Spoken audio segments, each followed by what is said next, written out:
he noticed that the people are praying in the masjid, the sunnah or tahiyyatul masjid, extremely fast.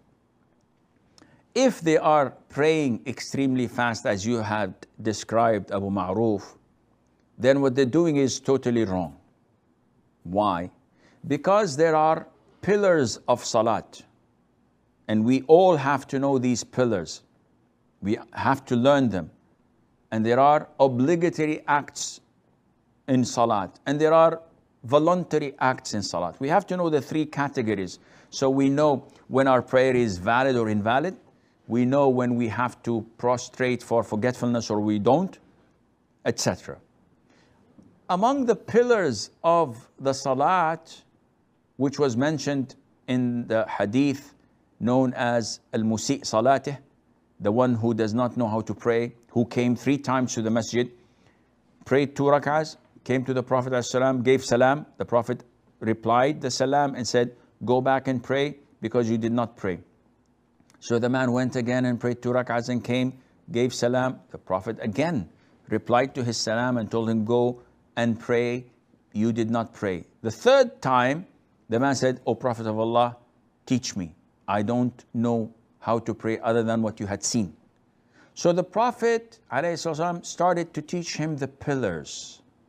And every time he mentioned bowing, raising up the head, prostration, etc., he would tell him to be calm when you bow and feel the tranquility when you bow. Feel the tranquility when you rise up. Feel the tranquility when you prostrate, and so on.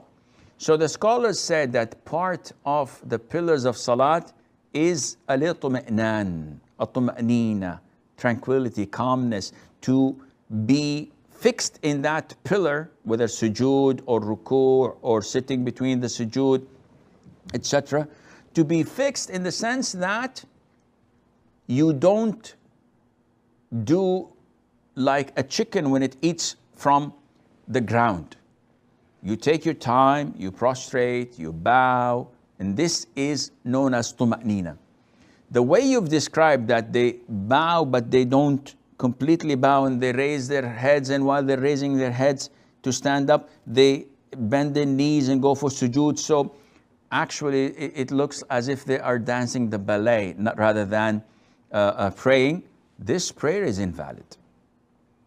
And I've seen a lot of the people in the subcontinent, unfortunately, do this way of praying. Especially when they offer 2 prostrations, they hit the ground and they go up, they never sit straight to say Rabbi ghfirli, Rabbi ghfirli. They just semi, touch and go back again. This is not permissible. And this renders their prayer invalid, because anyone who would look at them, they say they are not praying. Now, having said that, it depends on your judgment, because you might be a little bit extreme in judging other people's prayer to be too fast.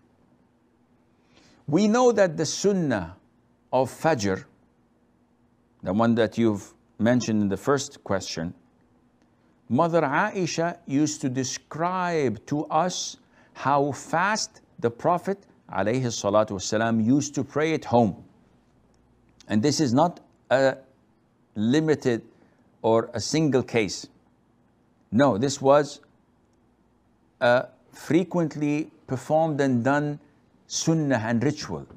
That the sunnah of Fajr, the Prophet used to pray it fast. To the extent that Mother Aisha said, I used to tell myself, did he recite the Fatiha? Because it was so quick, which means that not only in the recitation, as the scholars say, but also in prostration, in the bowing position. The sunnah in Sunnat al-Fajr is to pray it as quick as possible without jeopardizing the Arkaan, the pillars. So once saying Subhana Rabbi al-A'la is sufficient. Allahu Akbar, Rabbi ghfirli once is sufficient. Allahu Akbar, Subhana Rabbi al-A'la is sufficient, instead of saying 3 times or prolonging it. The sunnah is to make it fast.